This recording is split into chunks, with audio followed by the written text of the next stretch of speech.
మంగళగిరి నియోజకవర్గంలో జాతీయ చేనేత దినోత్సవం జరుపుకుంటాం నా అదృష్టంగా నేను భావిస్తున్నా.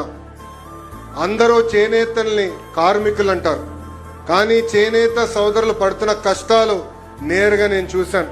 దారానికి రంగు ఎక్కించేదాని దగ్గర నుంచి మగ్గాల పైన చేరనేసే వరకు అహర్నిశలు శ్రమిస్తారు, కష్టపడతారు, అద్భుతమైన డిజైన్స్ తీసుకొస్తారు.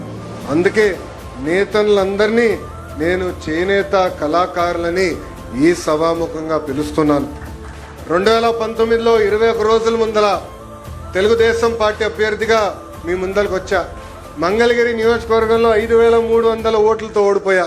కానీ మంగళగిరి పట్టణం ఆనాడు నాకు 7000 ఓట్ల మెజారిటీ ఇచ్చింది.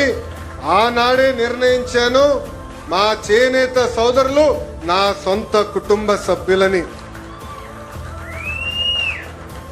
ఓడిపోయిన మొదటి రోజు నాకు బాధ ఆవేదన కలిగింది, కానీ రెండో రోజు నుంచి ఆ బాధ ఆవేదన నాలో కసి పెంచింది.